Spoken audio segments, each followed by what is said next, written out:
Bonjour, heureux de vous retrouver pour un nouveau numéro de Grand Bien vous fasse, la vie quotidienne, les choses de la vie, en direct ou en podcast sur franceinter.fr. Il y a quelques semaines, une animatrice de télévision et de radio brisait la loi du silence. Bien des années après les violences sexuelles subies à l'âge de 13 ans, bien des années après le délai de prescription de ces crimes, bien des années après, son prédateur présumé, célèbre photographe du flou ambigu, s'est suicidé il y a quelques jours en portant ses secrets.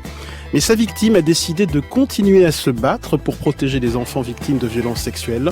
Ce matin, nous nous engageons aux côtés du mensuel Psychologie Magazine pour que nous ne fermions plus les yeux face à un phénomène de grande ampleur. Selon l'Organisation mondiale de la santé, une femme sur 5 et 5 à 10% des hommes ont été victimes de violences sexuelles dans leur enfance. Nous attendons vos questions et témoignages au 01 45 24 7000 par mail grandbienvouface@radiofrance.com et sur notre page Facebook. France Inter, Grand Bien vous fasse, Ali Rébéi. Monsieur, vous êtes mis en examen. Le chef d'inculpation, c'est viol sur mineur par ascendant. Donc vous la prenez dans vos bras, vous la prenez dans vos bras. C'est tout, les bras, comme j'ai l'habitude. Voilà, comme un grand-père. Et puis, bon, je sais pas pourquoi, ma main s'est un peu égarée. J'ai caressé la minette, j'ai embrassé un peu la minette, bon, mais c'est tout, il n'y a pas... Ton grand-père, il dit qu'il a juste embrassé un peu ta minette. Est-ce qu'il a fait d'autres choses? Mais c'est pas frotté sur elle. Si, tu l'as fait. Non, c'est pas vrai. Un extrait du film Police de Maïwenn en 2011. Bonjour Flavie Flamand. Bonjour Ali. Merci d'avoir accepté notre invitation ce matin. Vous avez 42 ans et vous êtes animatrice et journaliste à RTL l'après-midi. Et vous avez publié chez Jean-Claude Lattès La Consolation. C'est un roman qui dit votre vérité, celle d'une petite fille qui, il y a très longtemps, a pris un obus dans le cœur, comme vous l'écrivez. Vous écrivez aussi « En moi, il y a comme un abîme depuis toujours. Je marche sur les bords de ce cratère et j'ai peur d'y tomber. » À l'âge de 13 ans, vous avez été abusé, plutôt violenté sexuellement par un célèbre photographe, David Hamilton, qui s'est suicidé le 25 novembre dernier à l'âge de 83 ans. Un jour, en vacances au Cap d'Agde, dans le sud de la France, le célèbre photographe propose de faire des essais. Il propose de faire des essais, effectivement, essais qui vont s'avérer concluants, mais je pense que de toute façon, il le savait dès le départ quand il m'avait repéré. Et il m'emmène dans son appartement, dans lequel doivent avoir lieu les séances photos. C'est un photographe déjà à l'époque mondialement connu, en pleine gloire. On est à la fin des années 80. On connaît ses photos, notamment pour des publicités de parfums. Forcément, ça impressionne. Le premier jour, il ouvre la porte de son appartement en Bermuda, avec son appareil photo en bandoulière. Et puis le deuxième jour, il ouvre son appartement nu, avec l'appareil photo en bandoulière, et ma mère demande à quelle heure elle doit venir me chercher. Et elle me laisse dans l'appartement avec David Hamilton. David Hamilton a violé, je vous cite, ce petit corps tout frêle, fragile. Le vieux photographe a violé, je vous cite encore, cette petite chose sidérée, recroquevillée, les cuisses serrées dans un coin de la douche. Vous écrivez aussi, chamouillé, oisillon mazouté, grenouille disséquée, les cheveux collés au visage, les mains tantôt sur les yeux pour ne pas voir le vieux dégueulasse, tantôt sur les oreilles pour ne pas l'entendre. Oui, parce que c'est ça aussi. C'est l'enfance qui se retrouve, dans mon cas, dans le coin d'une douche d'angle et qui est absolument muselée par l'horreur de ce qu'elle vient de vivre. Et c'est là aussi que commence ce que de nombreux spécialistes appellent l'état de dissociation, c'est-à-dire que mon esprit est parti et j'ai presque vu cette petite fille, ce petit corps, cette petite enveloppe corporelle qui avait été saccagée par un photographe et qui n'est pas en mesure de répondre. Quand je parle d'un oisillon mazouté, c'est que je pense qu'un enfant victime de violences sexuelles, une toute petite chose qui peine pour le restant de son existence à s'envoler. Les ailes de l'enfance, finalement, sont à jamais alourdies par le sceau de la honte et de la culpabilité. Et c'est tout un travail aussi que de pouvoir recouvrer ses souvenirs, recouvrer sa dignité et recouvrer sa liberté de parole. Flavie Flamand, vous n'étiez pas la seule victime de ce ce prédateur dans l'Obs du 24 novembre dernier. Des témoignages de 4 femmes, jeunes adolescentes vacancières au Cap d'Agde dans les années 1960 et 1980. Et une 5e victime s'était récemment signalée. Oui. Et d'ailleurs, quand j'ai écrit La Consolation, j'avais besoin, moi, de libérer la parole, la mienne, et puis je pensais que ça pouvait aider d'autres à parler. J'avais secrètement l'espoir que d'autres victimes de David Hamilton pourraient s'engouffrer finalement dans cette voie que j'étais en train d'ouvrir à travers la parution du livre. Et très vite, elles sont venues à moi et très vite, on s'est retrouvés. Et il se trouve aussi que si moi, j'ai par l'intermédiaire de ce livre, pu mettre un coup de projecteur et désigner publiquement mon violeur parce que je ne pouvais plus le faire à l'intérieur des prétoires. C'est aussi ça, hein, c'est la prescription qui fait qu'à un moment donné, on est obligé d'une façon publique d'accuser un homme. Il se trouve qu'en fait, j'ai découvert aussi que d'autres femmes avaient bien avant moi pris la parole, l'avaient confronté devant les tribunaux, dans l'anonymat le plus total. Et aujourd'hui, il est important de dire que David Hamilton était un prédateur qui avait déjà été inquiété par la justice en 97 et en 2008. Qu'avez-vous ressenti quand David Hamilton s'est suicidé ? Une colère immense, la plus grande colère de toute mon existence, comme si la colère de Poupette, cette petite fille que j'étais et avec laquelle je me suis réconciliée, parce que la guérison passe par la réconciliation avec l'enfant intérieur, mais comme si cette petite Poupette qui avait été muselée il y a maintenant plus de 30 ans se mettait tout à coup à gueuler sa colère. Et cette colère, elle est sortie ce soir-là, physiquement d'ailleurs, c'était assez extraordinaire, mais mes premières pensées n'ont pas été pour lui, mes premières pensées ont été pour toutes les victimes qui libéraient enfin leurs paroles, qui voyaient enfin naître un espoir, et un espoir qui nous a sauvagement saccagé par son aveu de culpabilité et par son aveu de lâcheté. Et à titre personnel, j'ai trouvé particulièrement ignoble les attaques sur Internet dont vous avez été l'objet suite au suicide de David Hamilton. Merci. On vous a rendu coupable beaucoup. Quelque part de ce suicide, ce qui est absolument immonde. Alors, je vous remercie d'ailleurs pour ce soutien, un soutien que je reçois aussi quotidiennement par ailleurs. Je ne vous cache pas que je ne suis pas allée voir parce que je pense qu'il faut savoir se protéger et que moi j'ai un combat aujourd'hui à mener. Néanmoins, c'est très important et c'est là où c'est absolument scandaleux, c'est de voir qu'il y a encore aujourd'hui en France des personnes qui vont faire changer la culpabilité de camp.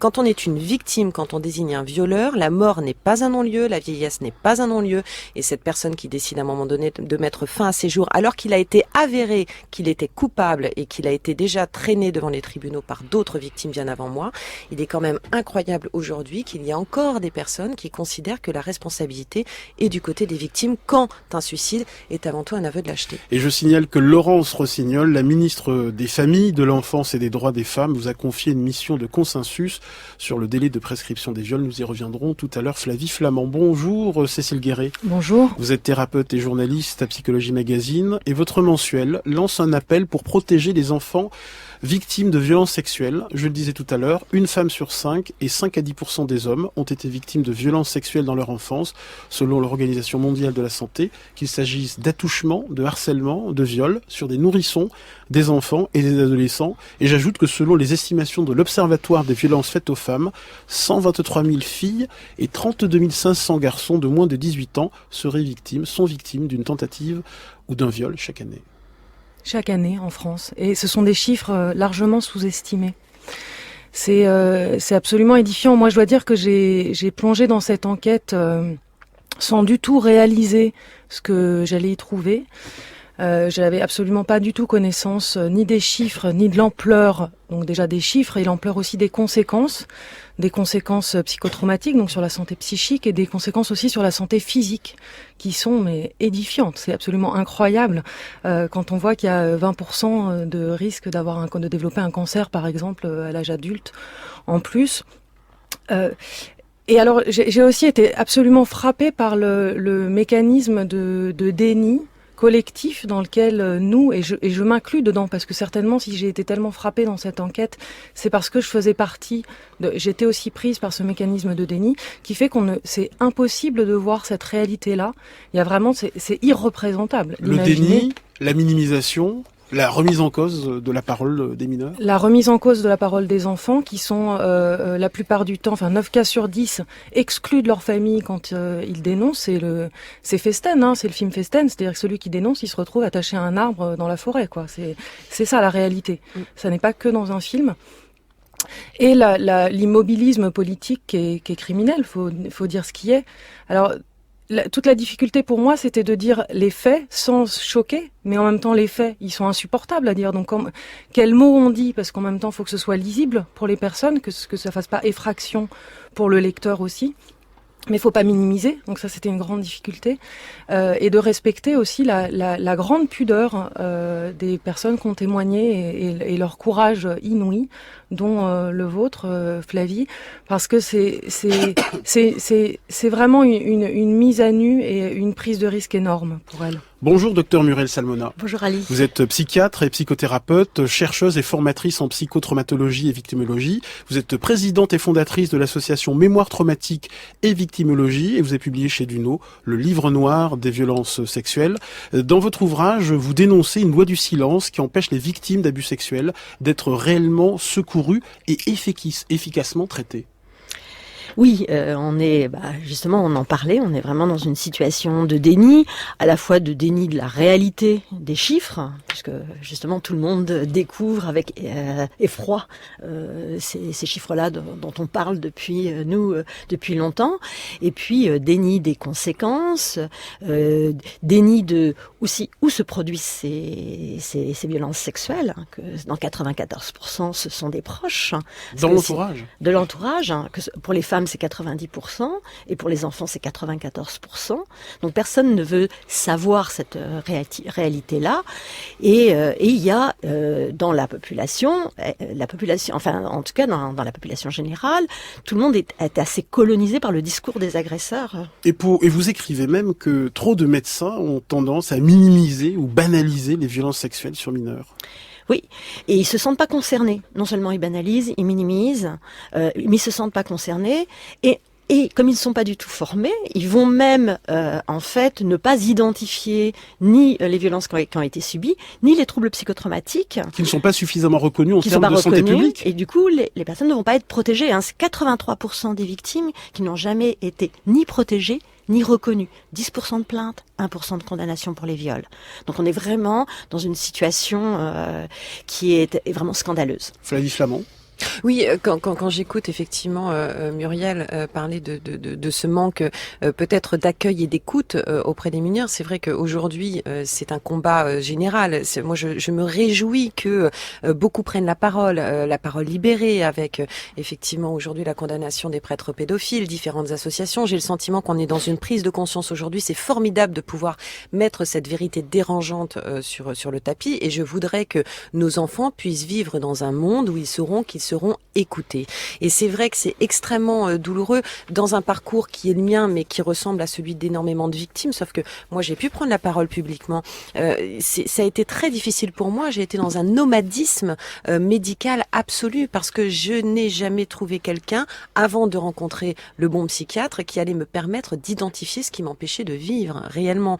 Et ça fait des dégâts sur les adultes que nous sommes aujourd'hui.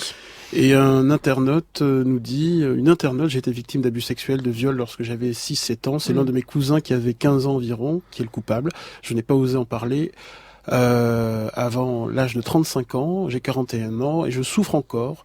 Voir de plus en plus de ces faits, j'ai mis beaucoup de temps à pouvoir devenir maman, et la maternité fait ressurgir le traumatisme. Bonjour Julia Foyce. Bonjour Ali Rebéi. On vous retrouve comme tous les mercredis dans Il était une fois dans le web, une chronique en lien avec notre sujet du jour. Oui, c'est ça. Et je dois enchaîner maintenant sur quelque chose ou ça va? Expliquez-nous rapidement. Oui, alors écoutez, excusez-moi, j'étais happée par les propos de Flavie et de Muriel et par semaine, donc j'ai du mal à faire des grands sauts comme ça. Mais bref, c'est important quand même. C'est important. Votre chronique, elle est importante. Oui, sans doute, merci. Le contenu. Donc, oui, alors donc je vais parler d'un hashtag, si ce n'est salvateur, du moins libérateur. Nous attendons vos questions et témoignages au 01 45 24 7000, par mail grandbienvouface@radiofrance.com, et sur notre page Facebook, une émission préparée par Alexia Rivière et Claire Destacan avec l'aide de Théo Denmat et réalisée par Jérôme Boulet. Ali Rebéi sur France Inter. Grand bien vous fasse sur France Inter. 10h24 et une émission consacrée ce matin aux violences sexuelles contre les mineurs avec la journaliste Flavie Flament à la tête avec un haut magistrat d'une mission de consensus sur le délai de prescription des viols sur mineurs avec la journaliste Cécile Guéret qui lance dans Psychologie Magazine un appel pour protéger les enfants victimes de violences sexuelles et avec le docteur Muriel Salmona, psychiatre et spécialiste en psychotraumatologie et victimologie. Tu sais qu'il y a des choses qu'on a le droit de faire et puis il y a des choses qu'on n'a pas le droit de faire. Et alors toi, est-ce que c'est quelqu'un qui avait fait des bêtises? C'était mon papa. D'accord. Il a fait quoi, ton papa? M'a gratté les fesses. Alors raconte-moi. Papa, pour gratter les fesses, il vient dans quelle pièce? Dans ma chambre. Dans ta chambre? T'as une chambre à toi toute seule? Oui. Il fait quoi, raconte-moi, papa, dans la chambre? Il me gratte les fesses. D'accord. Et c'est où les fesses? En dessous du collant.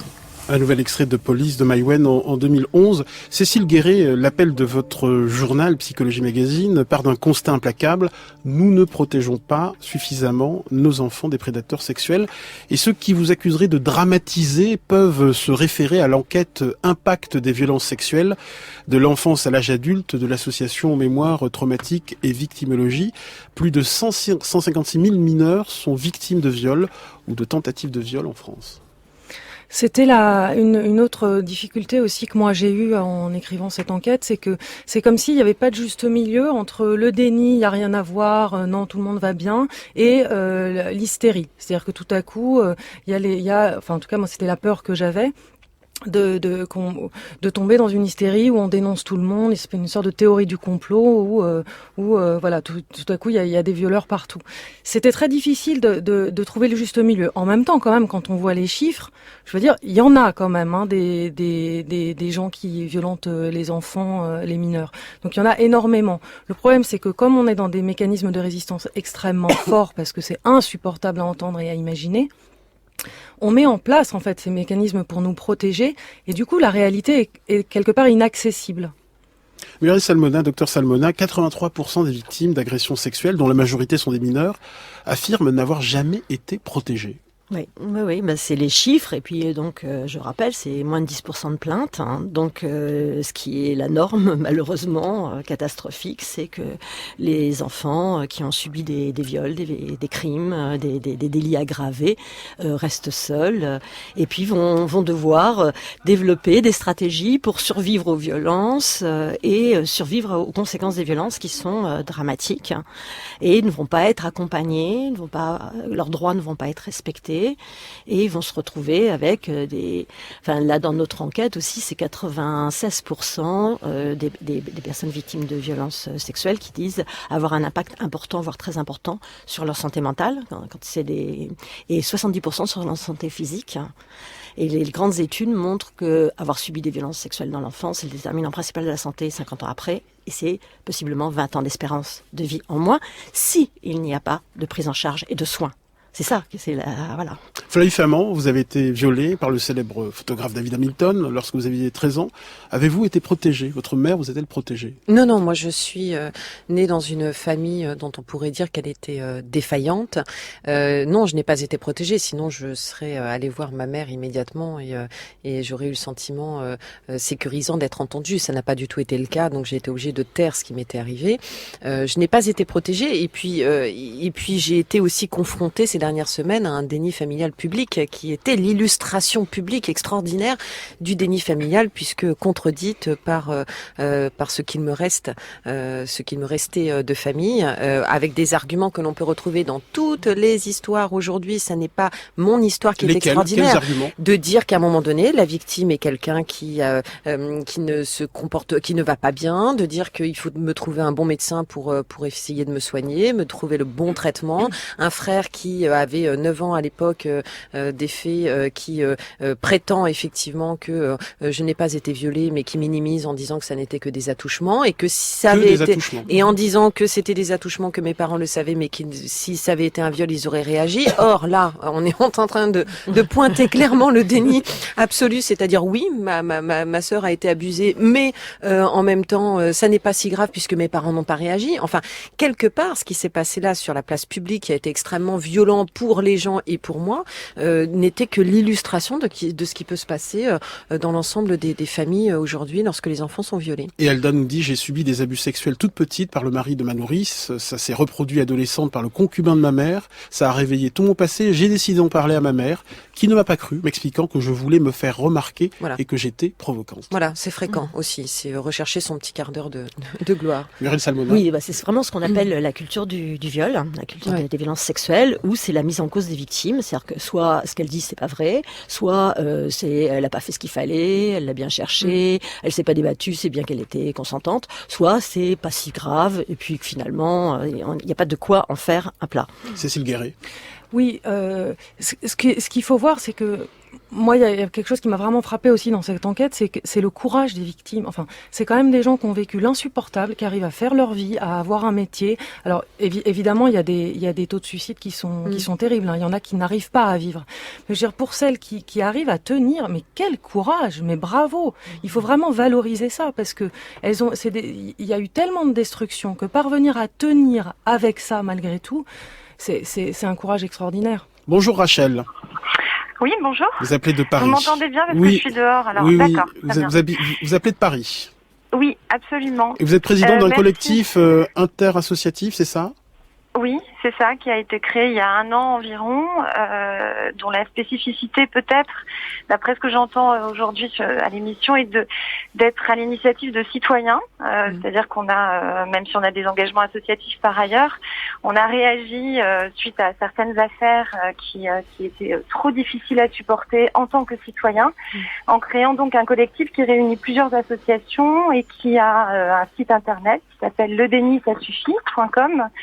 Et qui propose à des victimes de témoigner simplement dans un espace sécurisé. Voilà, on a 115 témoignages, je crois, aujourd'hui environ, dont l'objectif, évidemment, c'est de faire remonter ça aux instances nationales, internationales, pourquoi pas l'ONU, c'est-à-dire de se mobiliser en tant que citoyen, de prendre nos responsabilités de citoyens en face de ça, de ce qui se passe probablement à côté, à l'école, à l'église, enfin peu importe, en tout cas de réagir et effectivement, je suis très sensible à ce que vous dites sur le plateau en ce qui concerne le déni. Cette cécité, on pourrait même parler de cécité de la société, je crois, c'est comme si on savait et qu'on ne croyait pas ce qu'on savait.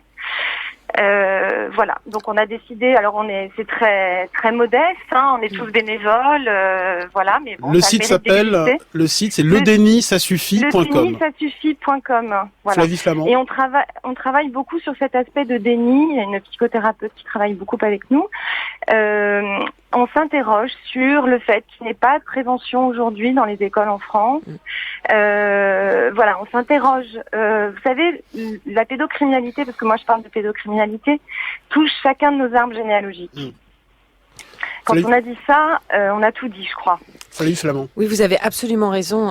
Quand on regarde autour de soi, on entend toujours une histoire dans une famille, chez des amis, comme vous le dites si bien. Et moi, je salue vraiment votre initiative, à vous et à tous ceux qui sont autour de vous, parce que en fait, on se rend compte qu'aujourd'hui, ce sont effectivement les citoyens qui vont faire bouger les choses. Moi, je pense que la guerre aujourd'hui contre la pédocriminalité, contre la prescription, elle va passer par un mouvement de population. Et je trouve vraiment, et bravo Rachel, c'est ça, bravo pour tout ce que vous faites, parce que je trouve que du coup, on devient responsable. Vous parlez de cécité, vous avez parfaitement raison. Et pour lutter contre cette cécité, il faut ouvrir les yeux de tout le monde, et ça passera notamment. On peut pas attendre ça forcément du dessus. Donc ça passera par des citoyens engagés. Merci beaucoup Rachel. Le site c'est ledénissasuffit.com. Docteur Salmona, le déni est souvent lié au fait que les violences sexuelles se passent dans des endroits sacrés, protecteurs, comme l'école. Oui, dans des zones théoriquement très protectrices, mais qui se transforment en zones de non-droit, que ce soit l'école, la famille,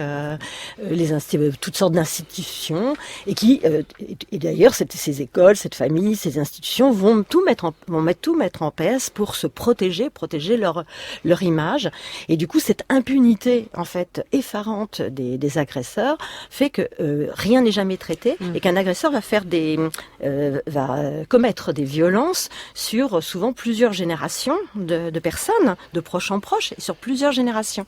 et de façon en fait qui va entraîner un cycle de violence perpétuelle. Et il faut rappeler que avoir subi des violences, c'est un facteur de risque très important pour en subir à nouveau. 70% des victimes qui ont subi des violences sont en situation de resubir des violences sexuelles ensuite, si on ne les protège pas, si on ne les traite pas. Cécile Guéret. Oui, il y a une incrédulité en fait dans les familles, dans l'entourage. C'est comme si ça pouvait, c'est pas chez nous, pas cette personne qu'on connaît si bien, pas lui qui est si gentil, qu'on connaît depuis si longtemps. Les familles, bon là je parle particulièrement des familles, mais ça peut être le prêtre, le moniteur sportif, le prof.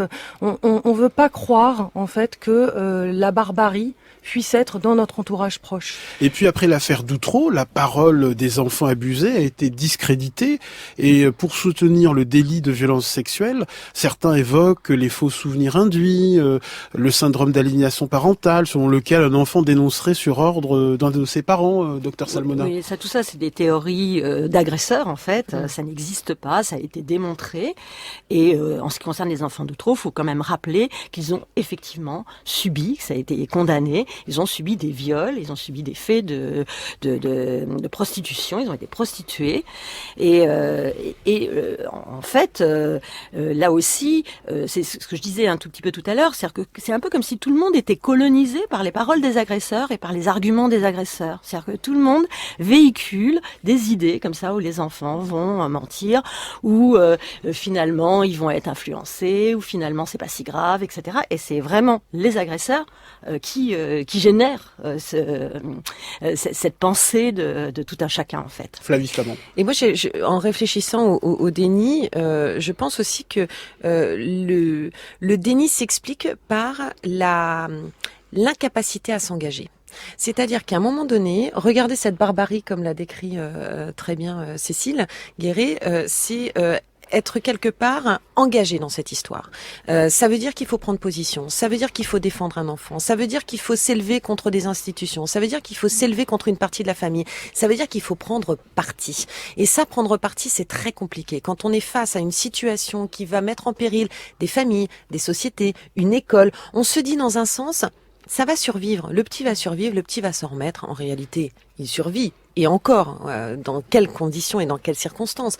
Puisque, comme le disait aussi Muriel, et moi ça m'est arrivé, on a été violé une fois, on peut l'être plusieurs fois. On est à chaque fois encore plus fragilisé parce qu'on ne sait pas dire non, on ne sait plus se défendre.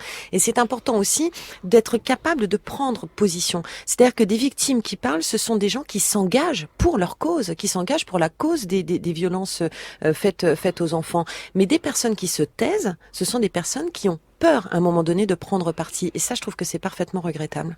Allez, il est temps de retrouver Julia Foyce. Il était une fois dans le web. Les engrenages continuent de tourner. Il était une fois... Ça ne s'arrête jamais. Dans le web.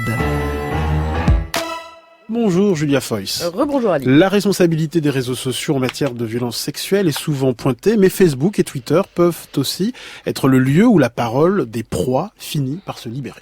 C'est l'histoire d'une femme, une journaliste, une féministe, alors on dit une activiste, Nastia Melnichenko, elle est ukrainienne, elle a la petite trentaine, et la haine qui, un soir, déborde d'elle, la coupe est pleine. Soirée habituelle, quelques amis, on rit, on boit des verres, on parle entre autres d'un fait divers, oui c'est comme ça qu'on dit, un fait divers, une femme violée, et tant pis si c'est le drame d'une vie. Violée, tu es sûr qu'elle ne l'a pas provoquée? La suite, Nastia la connaît, 1000 fois elle a entendu des violeurs dédouanés, 1000 fois elle a vu des victimes se justifier, mais cette fois, elle ne laisse pas passer. Nastia rentre chez elle, déterminée, et sur Facebook, elle va tout balancer. Elle écrit, elle publie, elle dit qu'elle avait 15 ans quand un proche parent l'a embrassée sur la bouche. Elle a dit non, pas touche, il n'a pas écouté, il a continué, il s'est bien amusé. Elle dit qu'elle avait 21 ans quand son petit copain l'a forcé, un petit effort, allez, tu sais que tu me plais. Elle dit qu'à 31 ans maintenant, elle en a marre de se taire et de serrer les dents. Elle dit qu'elle n'est coupable de rien et que son corps lui appartient. Et puis elle dit encore, allez-y, à nous toutes, on parlera plus fort. À la fin de son billet, un hashtag, un appel du pied, je n'ai pas peur de parler, c'était le 5 juillet dernier. Depuis, le hashtag a résonné, le silence s'est fissuré. Dans la brèche se sont engouffrées les voix de celles qui s'étaient toujours tues et qui là ne s'arrêtent plus. Elles sont ukrainiennes, russes, arméniennes ou azéries, critiques d'art, étudiantes, mères de famille aussi. Le viol frappe partout, classe sociale, âge, pays, qu'importe, il s'en fout. Alors partout ça craque et elles racontent tout. J'avais 12 ans, j'avais 19 ans, j'avais 21 ans. J'étais dans le métro, dans la rue, dans le bus, un soir, une après-midi ou un matin très tôt. C'était un cousin, un petit copain, un chef de train. Il était très gros, il était costaud.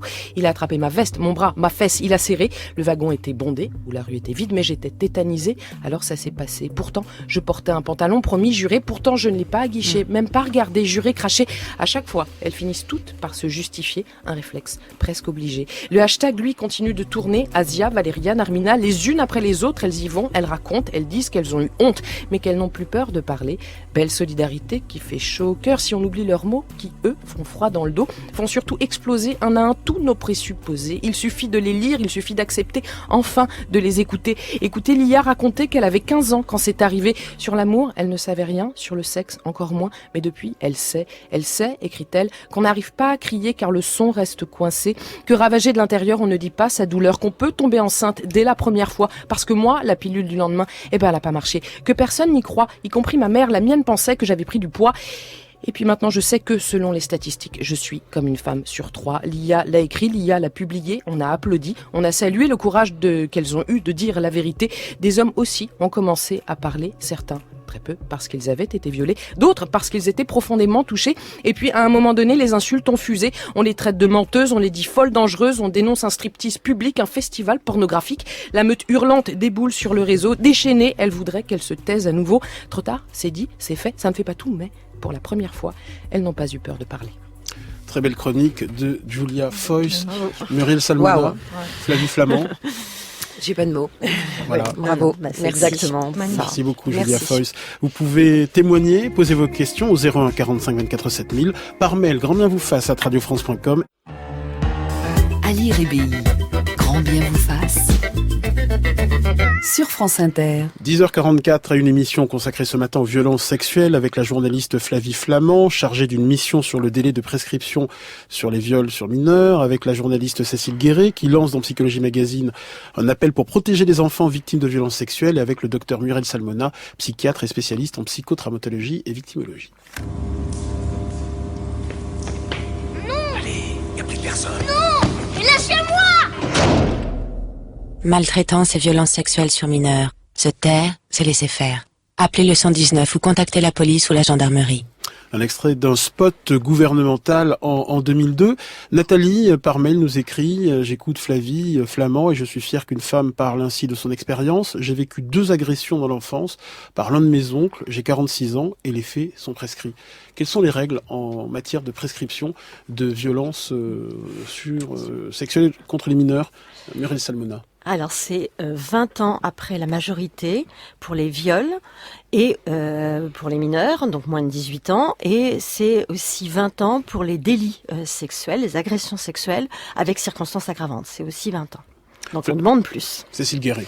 Mais ce que vous disiez, Muriel, quand on a fait l'interview ensemble, c'est très important que les gens sachent, que les victimes sachent qu'elles peuvent toujours signaler, que ça peut aider d'autres victimes pour qui ce n'est pas prescrit. Oui, il y a toujours moyen de signaler les faits au procureur, qui peut lancer une enquête si il y a des éléments pour penser qu'il y a d'autres victimes. C'est comme ça que Isabelle de Mongeau a permis à 2 camarades d'être condamnés, parce que pour elle les faits étaient prescrits, mais elle a lancé, un peu vraiment comme Flavie Flament. La joueuse de tennis. Voilà, la joueuse de tennis. Et du coup, l'entraîneur a fini par être condamné parce qu'il y a eu plusieurs victimes dont les faits n'étaient pas prescrits. Flavie Flament, pourquoi ce long silence?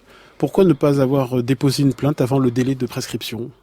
Parce que j'ai été victime, non seulement d'un viol, mais j'ai été victime ou alors sauvée, je ne sais pas véritablement, par ce que l'on appelle l'amnésie traumatique. Et ça, je pense que c'est aussi quelque chose dont il faut absolument parler et expliquer. L'amnésie traumatique qui nous dépossède quelque part d'une partie de notre histoire. C'est quelque chose de magique, en fait, en réalité, l'amnésie traumatique, parce que grâce à elle, on survit à l'impensable, on survit à ce qui nous met psychiquement en danger. Et moi, j'ai recouvert recouvrais vraiment l'intégralité de mes souvenirs en 2009. Après la mort de votre grand-père. Après la mort de mon grand-père, c'est à la faveur d'un moment important de l'existence, d'un bouleversement dans l'existence, que certains souvenirs reviennent sous forme de flash. Il faut préciser quand même que l'amnésie traumatique, c'est comme, moi j'explique ça à mes enfants, c'est comme une boîte au fond de moi qui recèle des souvenirs, mais des souvenirs qui n'ont pas été polis par le temps. Donc c'est aussi ça qui fait que les victimes mettent un temps infini à un moment donné à prendre la parole. C'est que lorsqu'à l'âge de 38, 40, parfois 45, parfois 50 ans, des enfants violés recouvrent leurs souvenirs, ce sont des souvenirs identiques au moment où ils les ont vécus. C'est-à-dire que l'effroi est le même, les odeurs sont insupportables, on est terrassé par des émotions dont on ne savait pas qu'on les avait déjà éprouvées. Et ça, c'est quelque chose qui anéantit la victime. Et après, il y a toute une reconquête aussi des souvenirs et de soi-même nécessaire pour la prise de parole. Julia Foy. Oui, j'étais en train de me dire que ce que dit Flavie me touche beaucoup, touche certainement, je l'espère, beaucoup de monde. Et pareil, le Psychologie Magazine, c'est vachement bien tout ça. La seule crainte que j'ai, c'est que l'émotion soit tellement forte qu'on en oublie de se dire qu'il y a des choses très concrètes à faire. Il y a des choses que c'est pas une fatalité, parce que c'est souvent ce qu'on se dit. C'est-à-dire que avec la meilleure foi du monde, on se dit mon Dieu, c'est terrible. Mais après tout, c'est comme ça. Et on peut rien faire. Et en fait, il y a plein de petites choses très concrètes à faire. Il suffirait de former des policiers à l'écoute des enfants, parce que les enfants, quand ils portent plainte, ou plus tard les adultes, parce que des adultes violés, rappelons-le, ça existe aussi, les victimes ont une mémoire à trous. Donc elles ont une déposition qui est plus compliquée que les dépositions habituelles. Si les policiers sont pas formés à les entendre, ils peuvent pas recevoir ces plaintes. Et pareil, juste sur le personnel médical, qui est souvent, le médecin de famille, c'est souvent la première personne vers qui on se tourne. Voilà, c'était ce que je voulais dire. Voilà, c'était former tous les professionnels à poser la question, particulièrement les médecins qui sont en première ligne, puisque les impacts sur la santé est énorme, et d'identifier les victimes. Là, on parle de dissociation traumatique. La dissociation traumatique, c'est un mécanisme de sauvegarde neurobiologique mis en place par le cerveau. C'est pas la victime elle-même qui met ça en place. Ça se met en place, et ça se met en place parce que les personnes continuent à être exposées à des violences. C'est-à-dire, quand elles sont protégées, elles sortent de l'amnésie traumatique, elles sortent de cette dissociation, et c'est à ce moment-là que la mémoire traumatique intacte les envahit. Mais si on protégeait les enfants, si on identifiait ce qu'ils vivent, si on les soignait, ils n'auraient pas toutes ces périodes d'amnésie. C'est 40% des enfants qui présentent des amnésies traumatiques. Ils ne l'auraient pas. Et on pourrait traiter leur mémoire traumatique. Et il n'y aurait pas toutes les conséquences dont on a parlé. Les conséquences de la santé sont terribles parce qu'on ne protège pas les enfants et parce qu'on ne fait pas ce qu'il faut. Cécile Guéret. Oui, alors moi, étant gestalt thérapeute, je suis aussi sensible à la formation des psys. C'est absolument indispensable que les psys se forment à la victimologie et au psychotraumatisme, parce que, et comme on l'a dit tout à l'heure, non, les fausses allégations, ça n'existe pas, ça ne vient jamais des enfants, et c'est des chiffres extrêmement minimes. Les faux souvenirs induits, ça n'existe pas, l'aliénation parentale, ça n'existe pas. Il est grand temps que les psys se forment, c'est indispensable. Juste pour rebondir là-dessus, ce qui est proprement scandaleux, c'est-à-dire qu'on a toutes les connaissances sur la réalité des violences, sur leurs conséquences sur la santé. Les médecins ne sont pas formés en situation de formation initiale ni en formation continue. C'est-à-dire que les psychiatres qui sont en première ligne ne sont pas formés à la psychotraumatologie. Et ça, c'est scandaleux. Quels sont par exemple les signaux de détresse des victimes mineures de violences sexuelles ? Alors il y a plein de signaux, il y a plein de signaux de détresse. Il y a des gens, c'est des enfants, mais c'est pour ça que je rebondis sur ce que disait Julia, parce qu'il y a des enfants qui peuvent paraître aller pas si mal. Il ne va pas y avoir de signaux. Parce qu'ils sont totalement dissociés, sont totalement anesthésiés. Donc ils avancent comme ça, comme des fantômes en quelque sorte. Comme des zombies. Après, il peut y avoir bien entendu des phobies, des risques suicidaires. Une victime sur deux fait des tentatives de suicide. Chez les enfants, les adolescents, il peut y avoir des conduites addictives, des conduites à risque. Il peut y avoir une énurésie, il peut y avoir plein de troubles. Un enfant qui a peur, qui a tout le temps peur, parce que c'est ça génère ça, le trauma. Mais dans l'ensemble, il faut se méfier, parce qu'il faut pas identifier les victimes en se disant tiens, il y a un symptôme, je vais poser la question. Il faut poser la question systématiquement. Là, c'est absolument essentiel. Si on veut que ça change, il faut que les médecins posent systématiquement la question, que tous les professionnels qui sont en contact avec les enfants, c'est ce qu'on fait, nous on les forme, posent systématiquement la question, est-ce que tu as subi des violences ? Julia Foy. Parce que je me disais, Flavie Flament, que dans votre parcours à vous, peut-être que vous, effectivement, c'est ce que vous dites, vous aviez enfoui les choses.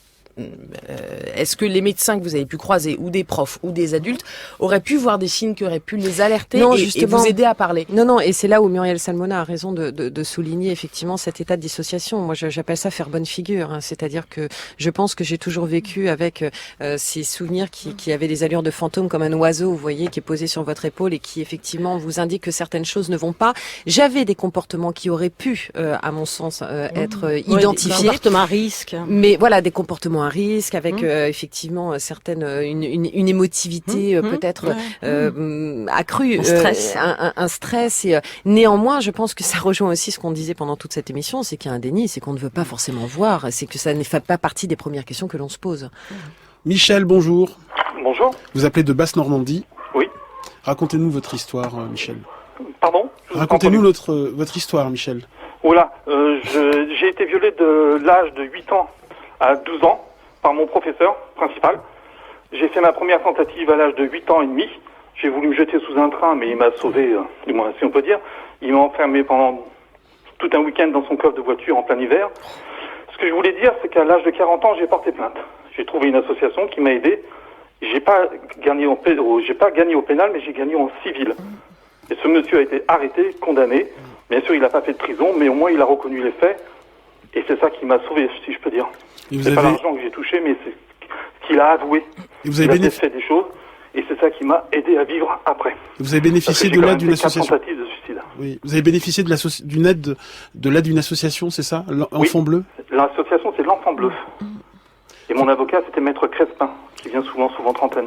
Flavie Flamand. Oui, ce qui est important effectivement dans ce que vous expliquez, c'est la reconnaissance du statut de victime. Je pense qu'on ne peut pas vivre en étant nié et par un entourage, et par une société, et par des institutions. Il est très important de pouvoir, à un moment donné, s'entendre reconnaître victime, de sorte qu'on puisse trouver une identité par rapport à ce que l'on a vécu et que l'on n'a pas été simplement une enfance ravagée, mais qu'on peut tout à coup restaurer une estime de soi à travers ça. Michel, est-ce que vous avez été écouté après vos viols? Écouté par mes parents, non, pas du tout, parce que mes parents se sont aperçus de rien, ils avaient beaucoup d'enfants. J'ai surtout été écouté à l'âge de 40 ans par la gendarmerie qui m'a tout de suite cru, qui a mis tout de suite ce monsieur en garde à vue, et c'est ça qui m'a aidé, et dès là j'ai pu me lancer très très vite, et ça a été assez rapide. Et est-ce que vous avez éprouvé à un moment une certaine forme de culpabilité? Oui, je pense, oui, parce qu'au départ, j'ai pas voulu, je faisais tout, je hurlais. Mais après, ce monsieur m'achetait soit avec des bonbons, soit avec de l'argent. Il était devenu ami de mes parents, donc on partait en vacances ensemble. Donc il en a joué de tout ça. Oui, Docteur Salmona. Oui, mais ça c'est la stratégie des agresseurs qui vraiment pensent à tout et instrumentalisent l'enfant. Et puis ce qu'il faut voir, c'est que la culpabilité, la honte sont construits par l'agresseur. C'est lui qui met en scène que l'enfant participe ou est responsable. Mais comment expliquer cette culpabilité des victimes? Alors il y a deux éléments. Il y a l'agresseur qui va générer, qui va construire cette culpabilité parce que c'est une garantie d'impunité en quelque sorte. Donc il va dire c'est ce que tu veux, c'est toi qui m'a allumé en quelque sorte, enfin, des choses complètement folles. Et puis il y a toute la société, on en a parlé. C'est-à-dire que toute la société va mettre en cause les victimes. Et puis il y a derrière ça aussi vraiment cette inégalité, c'est-à-dire que les violences se font toujours dans un cadre de domination totale sur quelqu'un qui est considéré comme inférieur. Donc qui ne vaut rien. C'est ce qui est mis en scène, hein, c'est pas du désir sexuel. C'est de la destruction. Flavie Flamand. On parle d'un enfant de 8 ans. Entre 8 et non, mais 12 ans, parfois il faut repréciser, c'est quand même incroyable qu'il faille répéter qu'on parle d'un enfant de 8 ans.